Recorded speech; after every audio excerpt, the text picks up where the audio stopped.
Week after week, the news is covering the volatility in housing as the rest of the country starts to see a surge in unsold inventory as sellers in 2025 have decided they are going to push it all in and put their homes on the market. And there's been a tepid response from buyers that have been grappling with affordability issues. And Orlando and the rest of the South, particularly Florida and Texas, have been center stage in this discussion, as you know. And that has not changed. And I've seen recent articles, even this week, talking about some of the areas of the Orlando metro that are facing pretty steep price declines. You are going to see something that is nowhere else on the internet because the Florida Association of Realtors has not released the data that I'm about to bring to you today. I have the April results as well as year over year, as well as a pre-COVID 2019 comparison of how the Orlando housing market's health is doing right now. That's right. This data that I'm going to bring to you, I had to go in and hand tabulate because the results have not been published and they won't be for 2 to 3 more weeks. So besides that,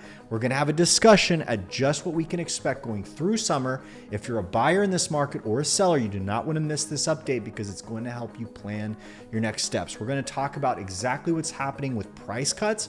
We're going to talk about how active inventory and unsold homes are doing in the Orlando market going into this summer. We're also going to talk about what we can expect from the interest rate market as it stands right now. I'm going to delve into the most recent mortgage application data so we can see, are home buyers bailing out of the application process? Are they not even going to first base in relation? How tepid is buyer interest going into the summer? We're going to talk about all of that. But a few top stories first. We're going to talk about how Disney is responding to serious pressure from Epic Universe. They are dropping discounts left and right going into peak season. And top stories again out of State House of Congress here in Florida. There's been additional proposals, 5 more, to increase the amount of pressure that the state is then putting into place to help homeowners with property tax bills. So if you've been following my channel, you already know there's a variety of announcements made. We've got several more that have just been announced. We're going to walk through those really quick. And lastly, before we dive into the data, there's major announcements at some of the largest communities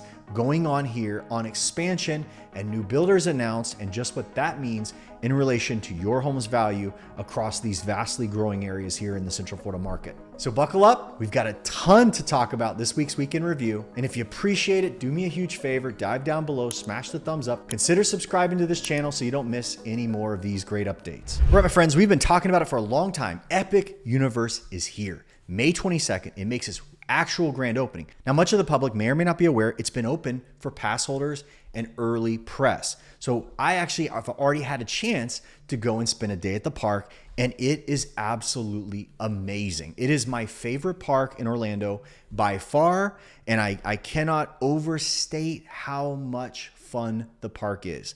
I counted somewhere around 10 or 11 major rides. Okay, so that's the thing. A lot of people are calling it a half-day park, but I'm just going to tell you, during daytime, evening, the park has this vibe, almost like I consider Epcot. As a local, we go and visit and walk Epcot like it's a local park in the park setting kind of sense. And Epic is going to have that, but it is just amazingly themed. I won't spoil anything for anybody, but I will go back to the top story here, which is the fact that Disney has been flexing some discounts. I covered this a few weeks ago when they announced that they were going to allow younger kids to get in for like half price through the summer. Now look at this. They have this new program, which I don't think I've ever heard of this before, called VI pass holders, like VIP. And the VIP days are coming. And essentially what they're going to do is they're going to offer, for instance, 40% off table service restaurants, okay? So from May 14th to June 30, you are going to be able to save at Boatwrights Dining Hall, Cape May Cafe, Hollywood and Vine, Toledo, Tusker House. Then from July 1st into the month, you have a whole new list of restaurants. Additionally to that, you're going to have a pass holder lounge at Epcot. So what they've done from May 14th to July 13th, pass holders can visit a pass holder exclusive lounge for drinks and that. That's going to be in Morocco. So in the Morocco Pavilion, there's going to be an exclusive place for pass holders to visit. Now, just one place in a single park. I don't know how you feel about that, but that's what it is. And it's kind of cool. I mean, up until now, as far as I know personally, the only place that I know you can actually have something like this, Club 33, they obviously have Club 33 lounges at almost, I think, at all the parks. And again, that is a high bar of entry to even experience that. But something special, they're trying to, kind of add some value to the pass holders. And my wife just sent me this today. Walt Disney World is offering Florida resident summer magic tickets for $60. Isn't that insane? Now, here's the deal. It's a volume ticket. So for instance, if you buy a 4-day ticket, it's $60 per day. So for a 4-day ticket for a Florida resident, it's $240. There's a 3-day option, which comes in at $75 per day. And there's a 2-day option, which comes in at $105 a day. And again, this is for Florida residents. They are trying to rally the locals to fill in the parks this summer. Clearly, that's the case. And additional to that, I appreciate the plus up that they're providing for pass holders. There's a lot of pass holders. All the southern states. I mean, anytime I go to Disney, I run into people from Alabama, Georgia, places like that that kind of consistently make the trip here. I mean, it's awesome that they're finally showing some love. I hate that it's like pressure from another park. It would be nice if they were kind of treating the pass holders this way all the time. Because I got to say, I feel the love from SeaWorld. Like, SeaWorld's amazing for pass holders. And second to that, Universal's got a lot of perks constantly announced that they're promoting as well. But it seems like Disney is kind of like, we're the standard and we don't have to give much and we've never had a discount and all that. And a lot of that has been changing. Tell me what you think about Disney's offers this summer and what it means in relation to Epic Universe. Let me know in the comments below. Top story number next, Florida lawmakers unite to slash property taxes. Here's 5 big proposals. Now, I've been updating you that number 1, DeSantis came out and said, I want to end property taxes for homesteaders in Florida, primary resident homeowners. Then that has obviously got no details. There was another bill that I think is also going this legislative session that would triple the homestead exemption. They call it tripling. It's actually plussing it up by 30%. Is actually a more fair way of saying it. It's a little bit of a savings. I think it's gonna amount to a couple $100s a year for a primary residence owner. But look at this. This is the leadership at the congressional level here in Florida. Perez has announced that they're going to explore several of these items in committee that they have formed to discuss throughout this year. Number 1, referendum. They want to require every city, county, and special district to hold a referendum on the question of eliminating property taxes on homestead properties. So what they're saying is they would put this on the ballot for everybody in all these local areas to vote on across the entire state. Number 2, homestead exemptions. They would create a new $500,000 homestead exemption as well as a $1 million homestead exemption for properties owned by Floridians age 65 and older who have had the homestead for more than 30 years. Okay. And again, this is all non-school tax funding. Okay. So this would not affect or this would not protect any savings against what they collect from you for the school system. Now, lawmaking power is next, authorizing legislature to increase homestead exemption to any value by general law. Okay. So they would create an easier path to modify the law in relation to making changes to homestead exemption. Next would be property assessment modifications. They're going to modify the assessment increase limitation on property values. So for homestead properties, they would change the cap from 10% annually to 15% over a 3-year period. Okay, so if there's ever an adjustment because home values go up 40% in a matter of a couple of years, they're going to limit the cap for how much they change what your property's assessed value is. And then again, even for non-homestead, they would change the cap from 10% to over 15%, but they would not be exempted from non-school taxes. If it's not your primary residence, they would protect those investment properties as well and how fast those assessments run up, which is really good for non-homestead owners. But then also it will, it will not affect collection of taxes. And then lastly, foreclosures, eliminating the ability to foreclose on homestead due to a tax lien. Okay, so if you go behind on your taxes and imminent foreclosure, the state would not have the right to actually take your property due to delinquent taxes. What do you think about all these changes? Do you think any of these will impact you in the end? What would you vote on? If you get a referendum in the county you live in, how would you vote in relation to being a homestead owner and shelving and getting rid of the property taxes? Because obviously what will happen is they would have to divert that collection to some other format. seemingly sales tax. Okay, let me know what you think in the comments. Now, community news, check this out. Kissimmee commissioner sent hoteliers back to the drawing board. There is a huge project that is going on downtown. Let me show you the actual map, okay? So this is right behind Kissimmee Lakefront Park. It looks like it's just a block over from the main street there in the Kissimmee area. And it looks like they brought some vision for a Hyatt project. So you had 4 different investors come in and present. Look at this amazing, opulent, open air venue, which I believe is a 300 room hotel and convention center space was the goal. And the commissioners sent them back to the drawing board. And the report for that in the news said that a lot of commissioners said, this is too opulent. It's too high end. And then I guess out of 4 presentations from investors, 2 of them they thought were underwhelming. They weren't lavish enough. It's like the ultimate Goldilocks situation. I don't know, okay? I don't know what the thought is here with Kissimmee, but it is interesting. Now, Kissimmee also reported in this news that they were considering shelving the entire project altogether in place of residential in that spot. Okay, so downtown residential, what would that be? Like a 4-story mid-rise or something like that? By the way, do you like this idea? Does Kissimmee need an opulent hotel? That's what they're offering though. More of that map. Let me zoom back up. All of this area right here, again, against Monument Ave. This is right behind, between like the City Hall area, the courthouses, and the lakefront. And they're looking to revitalize it, but they're kind of torn, like commercial. Do you want commercial there or not? Let's move on. All right, so look at this. Luxury home builder Toll Brothers locks down. This is going to be a major update for Wellness Way. Listen to this. Wellness Way, by the way, is a large 15,000 plus acre plan coming in between Winter Garden and Claremont on the west side, okay? This is going to be one of the 2 largest programs going up right now for master plan community and major growth for the areas on the outer edges of Central Florida. I'm going to talk about there's 2 majors that are going on right now. We're going to talk about both of them today, but we're going to start with wellness. We're going to move on to the second one here in a second. But look at this. Toll Brothers is now picking up an option and will become in the growing list of builders added to the booming corridor at Wellness Way. Now, they are going in with GT USA Homes with a project called Panther Run. Okay, so they're going into this section, and GTA spent $165 million for 2,300 acres of Wellness Way last year. Okay, and it nearly doubled the county's previous record sale. Okay, so this was a huge sale. About a year and a half ago, got reported everywhere that GT Homes coming in.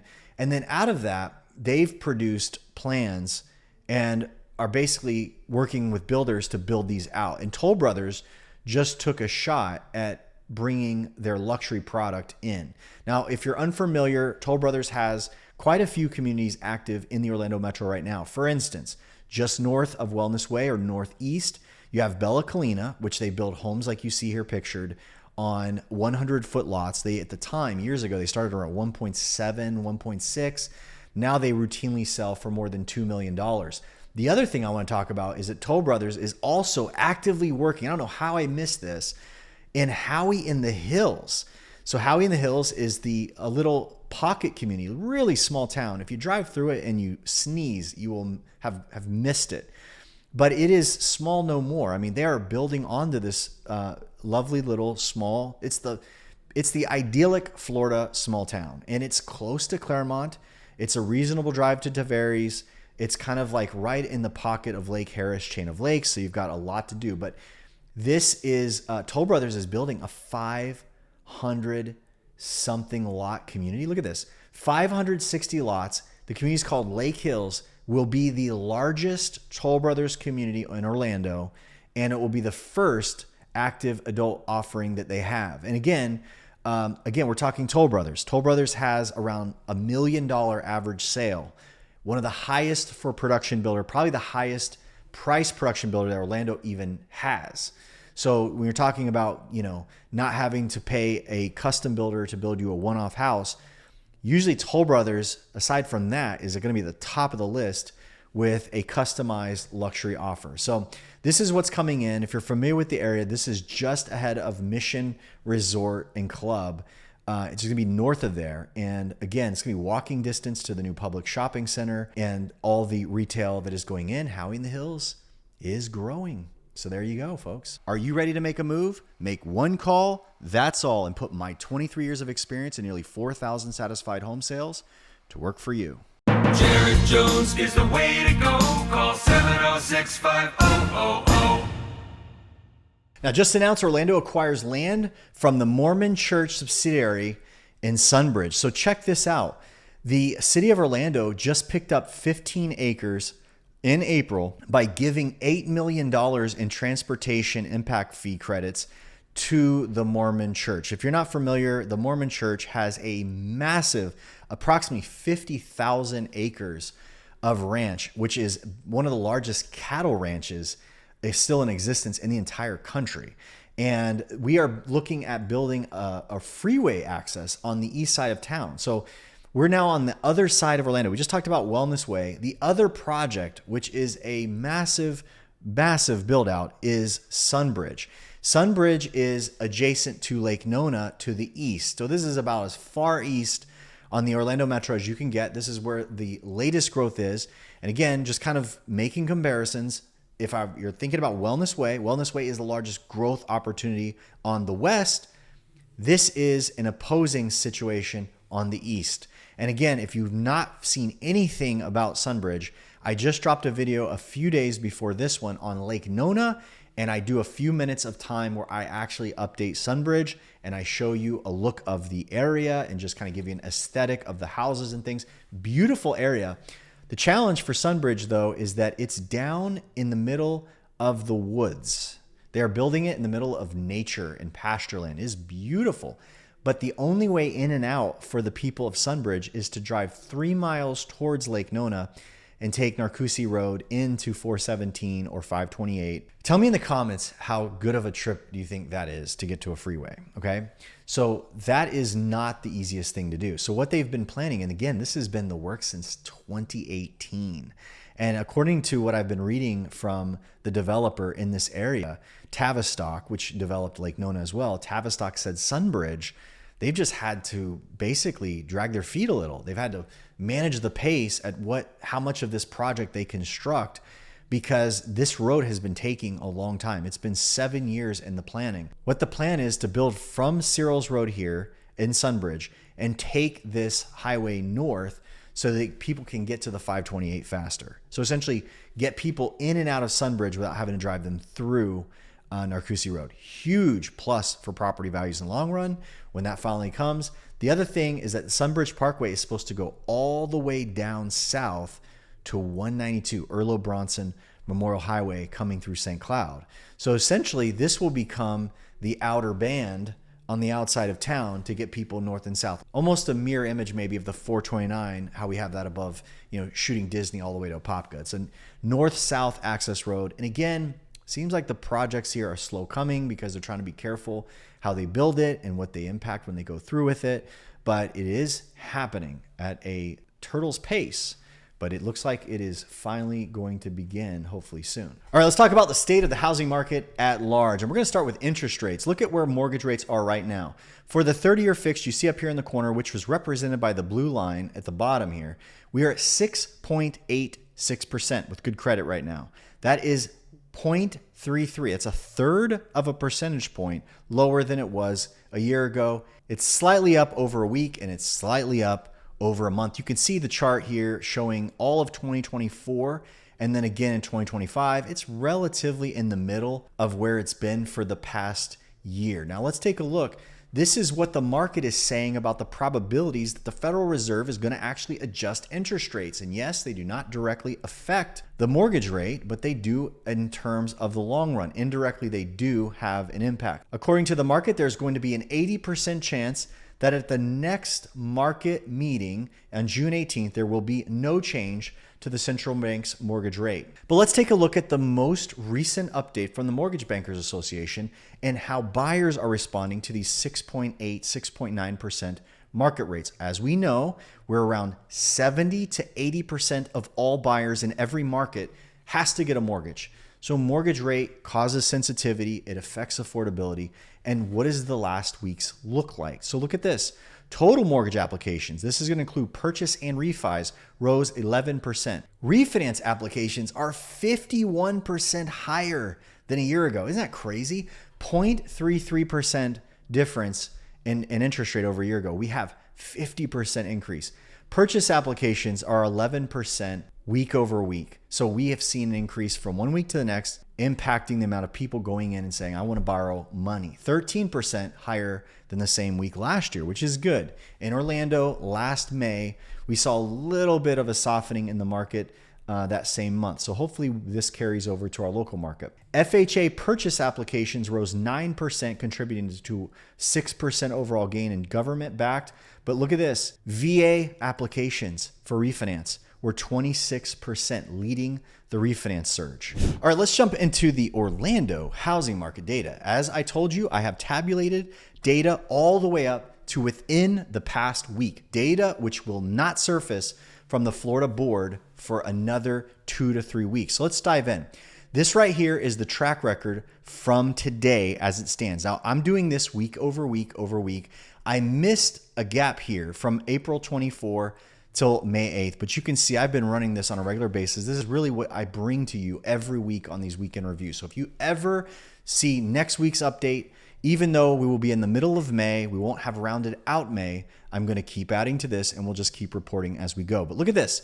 Active listings 0 to 500, kind of running stable. Didn't really change over the past 2 weeks. You can see that 500K plus had a little bit of an increase for a total of 9,307 listings. Again, that's not really a nominal shift in active unsold inventory. Okay, that's good for the housing market generally speaking. Sold in 30 days, 2,399 units.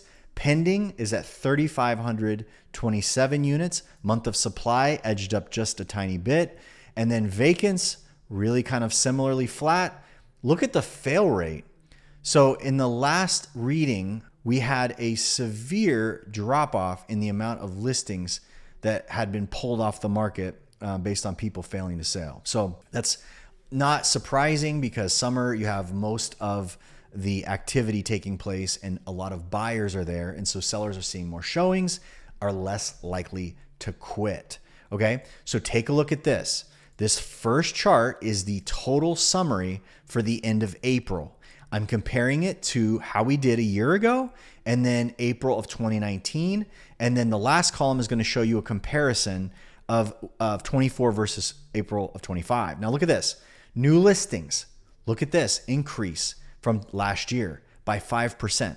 Again, we're seeing this trend on a steady basis of more sellers just saying, you know what? I'm ready to sell. So take a look at this. This is the entire chart for the past 3 months. And you can see December, we were down against a year prior. Less sellers putting homes in the market. Same with November, same with October, flat in September. And then there were some increases in the beginning of the year. Now we've started to lap and we're a little higher this year.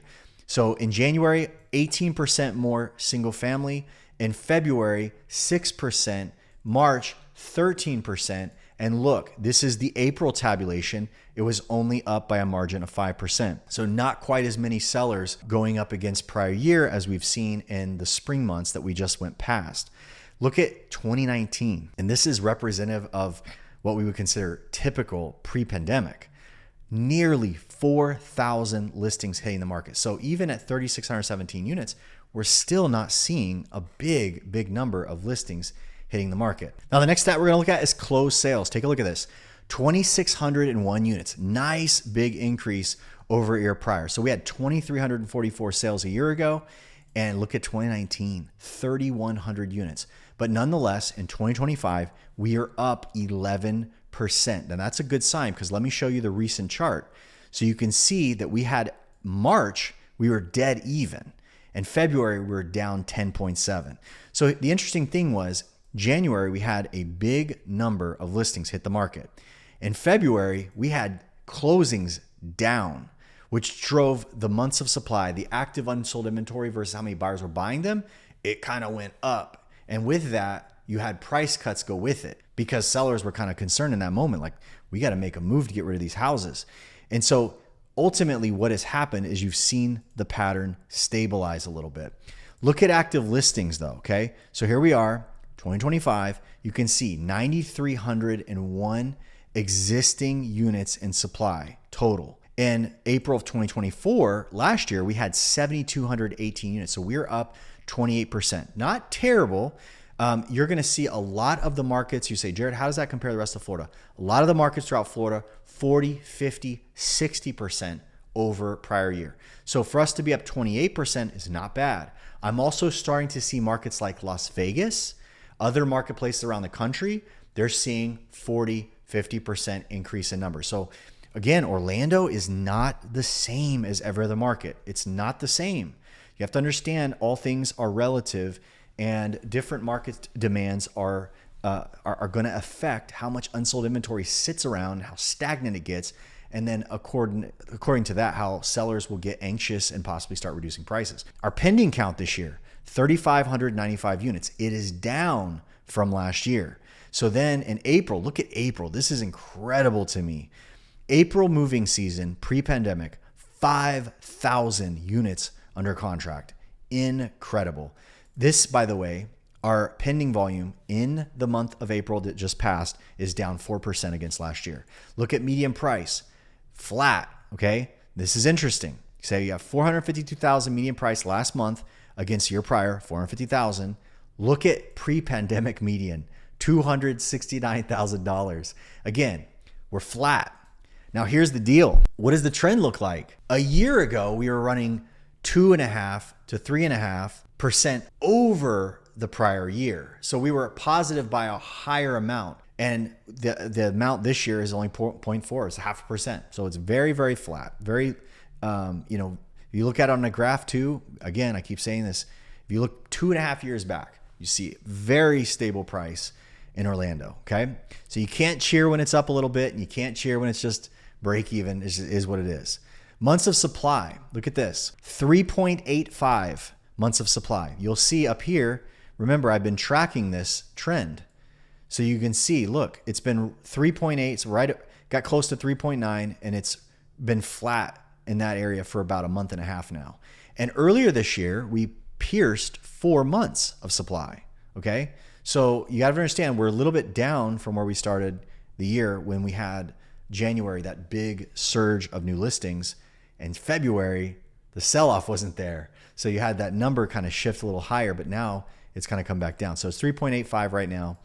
Last year, it was 3 months, and pre-pandemic, it was around 3 months, okay? So we're up 28% against last year. We're up 28% against pre-pandemic. Look at this. Price cuts this year.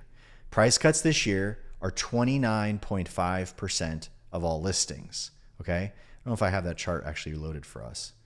Yes, I do. Okay, so look, this is the price cut trend right here. Look what happened. This is December going into January. So January, we went from and it was very volatile. It was falling into the fall.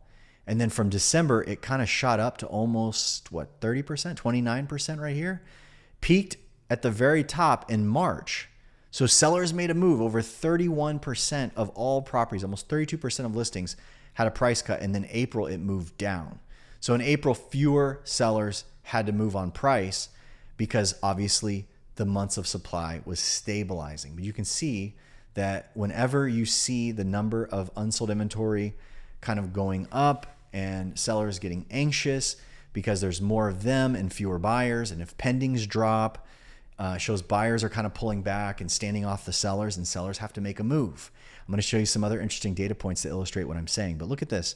29.5 represents nearly 10% higher than a year ago. So last year, when we were only running a 3-month supply, see this? 3-month supply correlated to a lower amount of price cuts because there was just less. Look at this. 2.9 months of supply, there was only 21% pre-pandemic, same exact month. Now again, what do we want to consider here?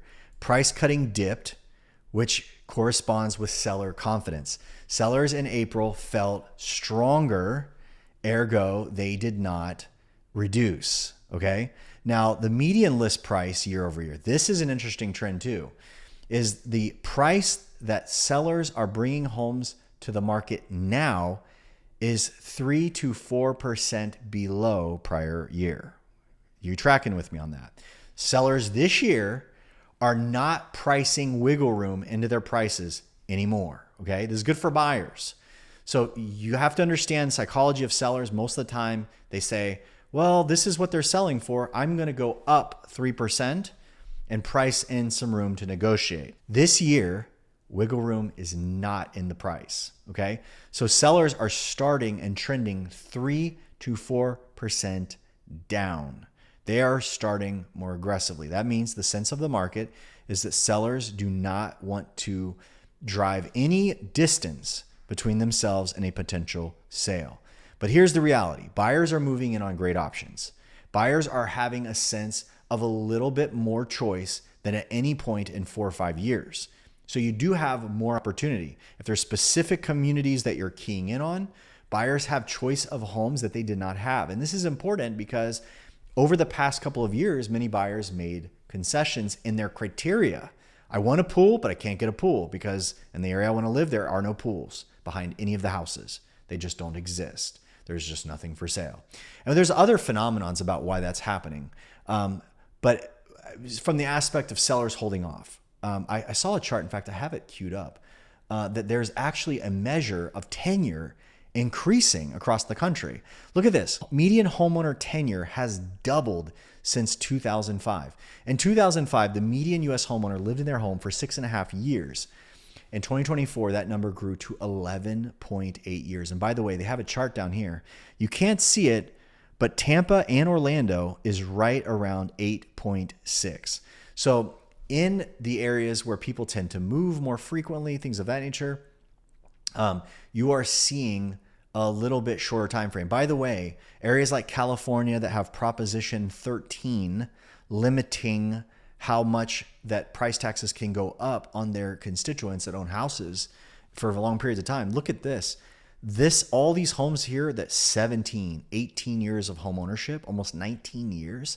Los Angeles is a 19-year tenure pattern, and those homes are not being traded, and it keeps inventory a bit lower. Okay, Orlando is a little bit on the lighter side, but again, it was 6.5 years of time back in 2005. So people are just holding longer, and ultimately, we're going to kind of wait and see what happens. And I mean, honestly, if you're a home buyer and you have the skills and the emotional fortitude and the financial preparation, there's opportunities for buyers right now in this market. There are really, really good marketplace opportunities depending on where you're at. And that's it for this week's update. Quick poll I want to take down below. Let me know in the comments, do you miss the city by city market updates that I used to do? I haven't done any of those in probably 2 months, and thinking about bringing up a few cities next. Do you miss those? Did you like them? If you do, drop in the comments, let me know, and tell me which city you want me to cover as well. If you're in the Central Florida area and you're looking for a great church, I'd love for you to join me at the Grove Bible Chapel. Just visit joinmeatthegrove.com for full details. When life changes and it's time to move, the process can feel stressful and overwhelming. You need a real estate professional who can make it smooth and simple. That's why you need to make one call, that's all, put my 23 years of experience and nearly 4,000 satisfied homes sold to work for you. Jared Jones is the way to go. Call 70650